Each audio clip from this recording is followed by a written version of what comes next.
do you feel like the virtual friendships satisfy you, or do you feel like, no, I have to have in person too? It really is super specific to the person. Our virtual relationships enough implies that everybody should have, one kind of relationship or another, and that's just not true.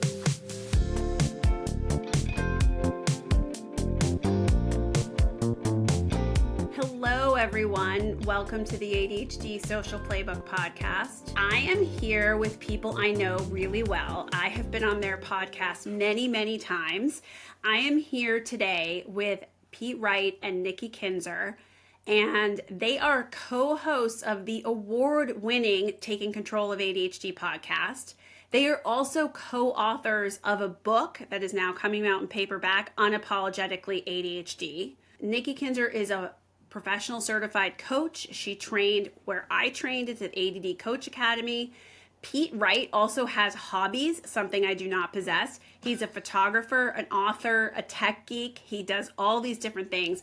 And they have been together since 2010. Is that true, you all? Before that, actually. Well before that, yeah. Yeah. Oh my gosh. Probably early 2010 or early 2000s. Is when we met. Is when we met. Sure. Yeah, and then we started working together in 2008 when I was doing organizing. Yeah. Ridiculous, right? Mm-hmm. That's some would say that's too long. Like we should probably hang it up. No, I told you can't break up on this podcast. Because Right. then everybody in the pod sphere will come after me and be like, you broke up. One of the greatest friendships of all time. No, but you all are friends originally. Yes. Mm-hmm. Yes, correct. Yeah. Yeah. Up in Portland, Oregon is where we met. And then how did you decide to do a podcast together and then just be so much in each other's lives, which I think is great. This was all by accident. It really was. It really was. Yeah, because we Well, met Nikki, you'd go through. We met through our church community, and we had a group of us who were all around the same age and all around in this, same part or chapters of our lives together, and so that's how we met. So I met him and his wife when he met my husband and I, and there were a couple other couples that were in this group together.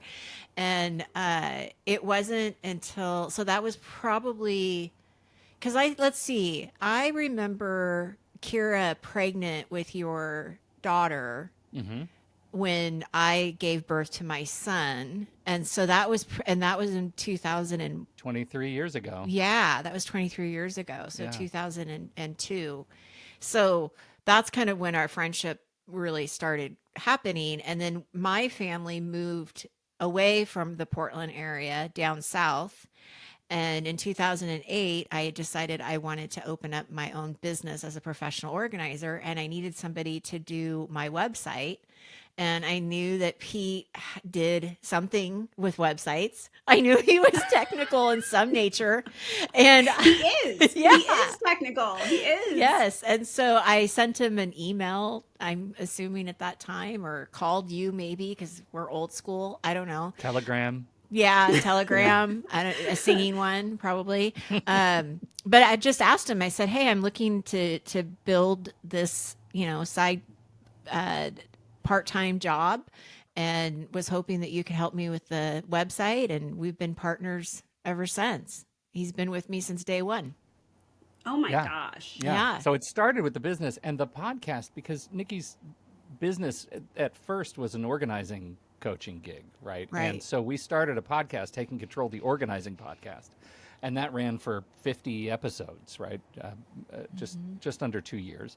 In 2010 is when that started. That started. Yeah. And then we pivoted when Nikki said, the people I love the most to work with are people who are living with ADHD. I think I've just unlocked the secret of my future and did not know at the time that I have ADHD and was diagnosed as an adult and had spent years trying to figure out what I was doing with my life. And I said, let's do that. Let's pivot. Let's change the name of the show. Let's do all that stuff. And now it's been, 15 more years that we've been doing the podcast together. Yeah. So wait, is Nikki responsible for your ADHD journey? No, Well, no, because you were no. diagnosed. I You had were, been diagnosed yeah. already. I have a lovely therapist who was actually my wife and I were seeing right after we got married. So this would have been in 2000, and we were just doing a year long after a year of marriage checkup. You know, how we doing? Are we communicating well? You know, that stuff.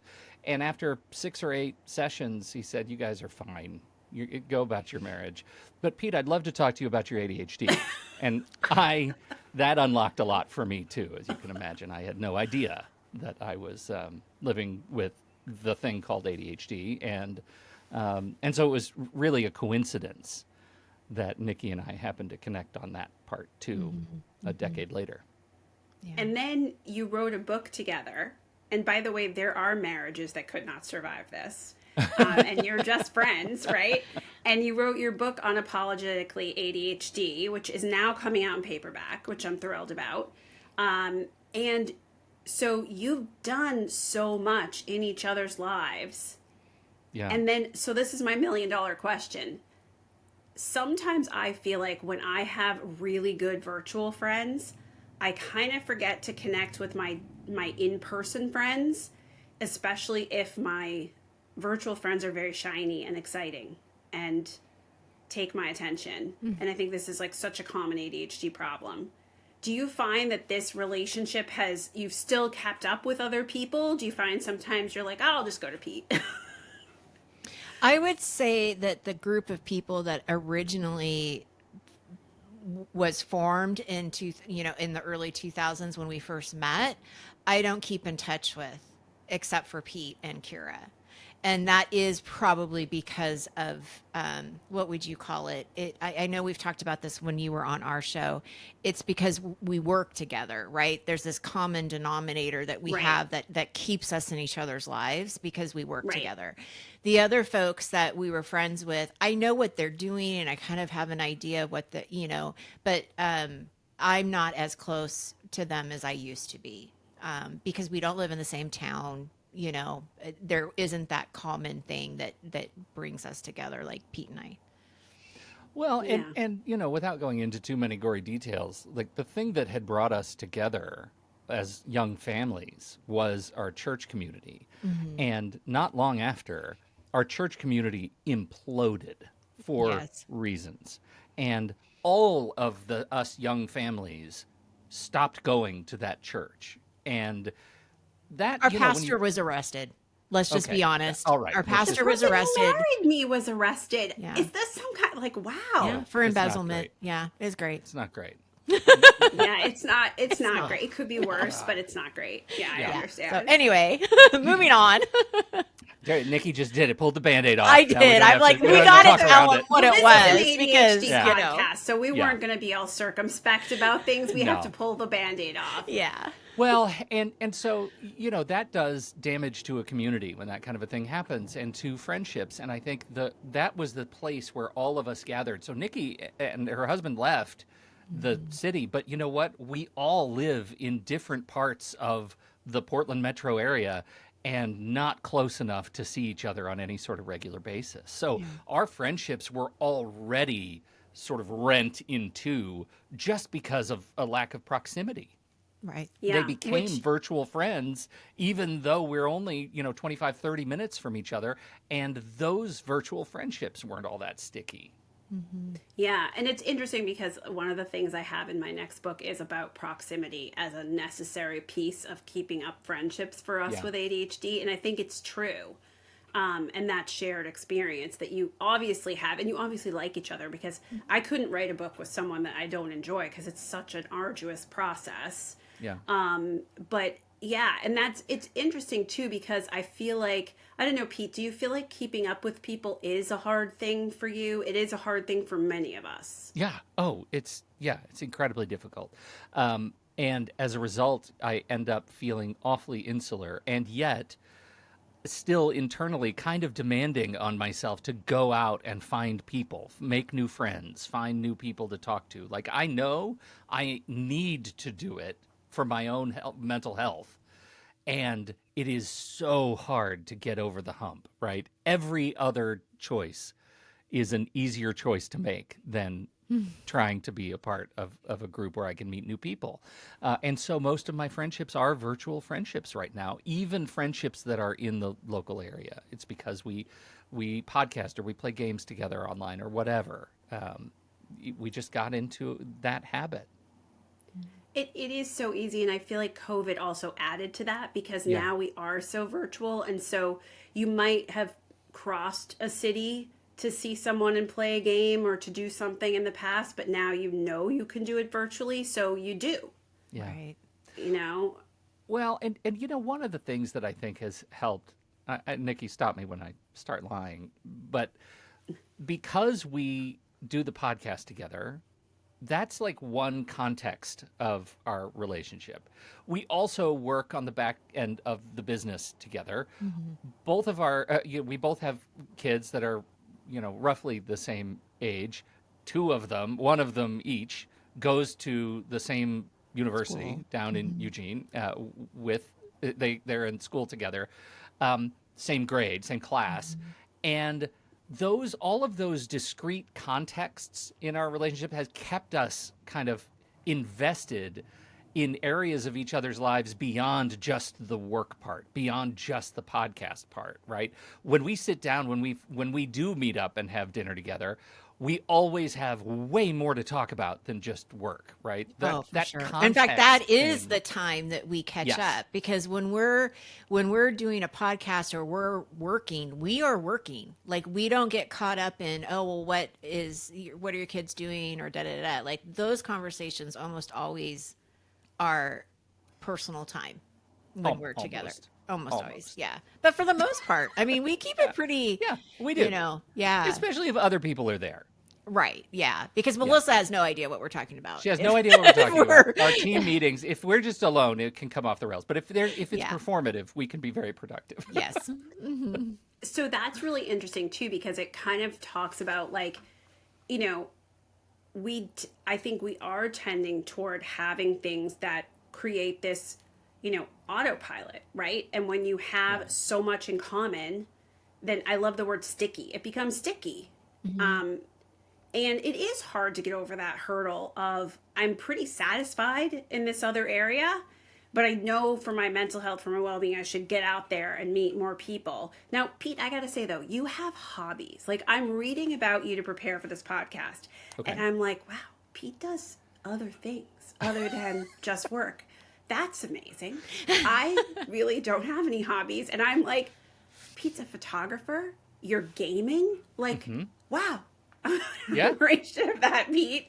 Yeah. No, it's it's the same plague that I think a lot of people who have a lot of dopamine related hobbies face. But, it's, I feel like I've, over the last, 25 years, figured out how compartmentalization is my dear, dear friend. And I think it's important to let myself, like, Sunday mornings, I will say to my wife, okay, this is what's going to happen now. You're going to lose me. I'm going to be on the couch, and I'm going to be playing the new Assassin's Creed game.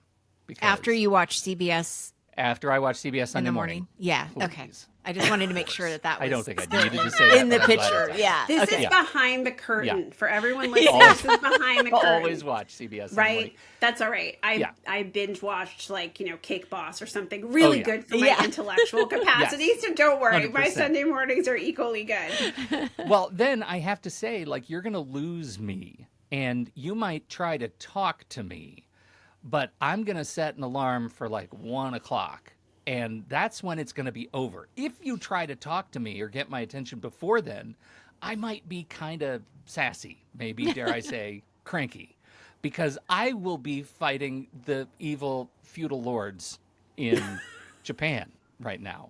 And that is protected, uninterruptible time. But at 1 o'clock, I'm yours again. At 1 o'clock, I'm part of the family. But that Sunday morning is all I get for my gaming habit. That's all I have compartmentalized, because if I let it bleed out of that, I'll lose everything. If I start playing every day, no, it's just 15 minutes. It's never 15 minutes because I'm straight up time blind. Now, I will also say that for years running, I've had an online gaming matchup with a couple of friends, one in Germany and one in Camas, Washington, and we would jump on every Monday or Tuesday night, like just clockwork, and beat each other up virtually. And it was delightful. It's delightful because it's yet another context that keeps those relationships strong. Bummer that it's not in person, but you know what? I'll take it. I'll take it because it's better than not meeting with them, right? It's better than not maintaining a Right. connection. And it's autopilot. It's Yeah. once again autopilot. And I love that you talked about compartmentalization because that is how I live my life as well. Yeah. I literally say, like, I call it more what Nikki would appreciate as an organizer, like time blocking. But it is more like I'm giving myself this time and then this is it. It's over. I'm moving on. But here's the thing though, like, Nikki, do you feel like the virtual friendships satisfy you, or do you feel like, no, I have to have in person too? Because this is like the big thing everyone is talking about in our community. Is virtual enough? I think there's a place for both. You're right. Like, I think and I guess it depends on the person too, because if you're isolated and you don't have the opportunity to go out and meet people, or that's really uncomfortable because you have social anxiety and you don't already have those people in your life, right? Right. Then I think that the virtual, I mean, that's really the great advantage of being in such a virtual reality now, is that you can have those connections and those relationships.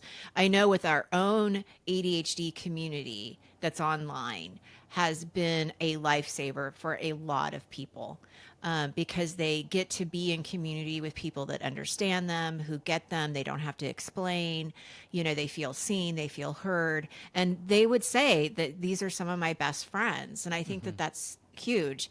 And then if they are in the area of where those people live, then they'll meet up and see each other in person, which is always a fun thing to do, right? To be able to do that. Absolutely. For me personally, I mean, I have one really, really great friend, best friend, you would say, that I see locally. And I would be really sad if I didn't get to see her on a regular basis in person. If she moved and I had to do it virtually, then that's what I would have to do. But there is something, I think, too, about, for me anyway, having that connection and being able to give them a hug and laugh and play games and, share these memories that you get to do when you're in person. We've done lots of fun things together. So I think there's room for both. I like that you say that it's super specific. Like it really is super specific to the person, because I know it makes me a little crazy when we see these things like it's not, our virtual relationships enough implies that everybody should have, one kind of relationship or another. And that's just not true. Like there are people who Right. feel quite fulfilled with virtual relationships, and there are people who feel quite empty if they don't get the hugs on a regular basis, and there are people Right. that are split right down the middle. And who am I to judge somebody else's needs on a socio-emotional level, right? If they're really fine and make strong relationships online, go for it. God, go for it. You are so lucky that you are able to build to forge bonds with other people online. And I grew up in the era of ICQ, of like IRC, of strict text chat, right? And building relationships, not only not on video, but not on audio, just typing. And some of those people are people that I've never met, never seen, and still collaborate with weekly on different projects. And it's been 35 years. So I just want to take care of people who cherish their virtual relationships and they find them fulfilling. Take it. It's so good, and it's okay. Friendship is more important. How you have it is secondary.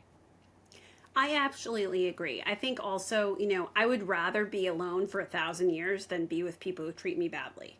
So, I think it's really important I think it's really important to have whatever you need and whatever you want, and to also pay attention to your body. You know, when I'm with Nikki, when I don't have some in person, and it doesn't have to be as many as my virtual world, where that's just, you know, our ADHD community is such a godsend. I do find that I start to like talk a lot, get a little bit squirrely. Like I need those in-person connections sometimes. I've been doing a thing for a year where I go out every morning and get my coffee, because I realized that there's times I do not leave this office. I do not leave this house for 12, any day. And I started to feel like a little bit, it wasn't even a loneliness, but it was more like a, oh my gosh, you know, this is a little bit, you haven't left the house for 5 days. And so I started going out every morning, and it's made a huge difference just to talk to people, kind of bringing back that third place, like being with people a little bit. But I agree. And I also think that, you know, you've both touched on something really important, which is we have to have our own goals. My goal isn't your goal. Your goal isn't my goal. I have a client right now. What does she say? She wants to tag along with people, or have people tag along with her. What she means is like, she wants to go to the farmer's market. Like she wants to be asked to go places. She wants to hang out with people. Sure. So that's her goal. So that should be something you nurture. And I think there is a thing where, Pete, I think I hear you hitting on, like, people I think are very, you know, as if virtual relationships are less than. And can be absolutist about it. And can be absolutist about it. And that's not what the research shows, by the way. Right. I pulled a bunch of research for this next book for adults, and it doesn't show that, like, virtual relationships are inferior or are less fulfilling or something like that. No, I think people can be absolutists on the internet about a lot of things. For sure. Right. Yeah. Well, and can be in academia too, right? You know, it's easy to fall into that particular trap. The one thing you can't get, and the one thing I do believe, is that human beings are electric, and that hug satisfies so many wonderful needs for me. And I'm a hugger. I'm sorry, COVID. I'm a hugger. It's worth it. COVID, cool. Well, we're allowed to hug now. COVID, We're allowed to hug now. Yeah. We're allowed to hug again. No more elbow taps. I just feel like that's the way I show my affection for humanity is doing that. And I don't get that virtually. Does that mean my virtual relationships are any less real, any less authentic? Absolutely not.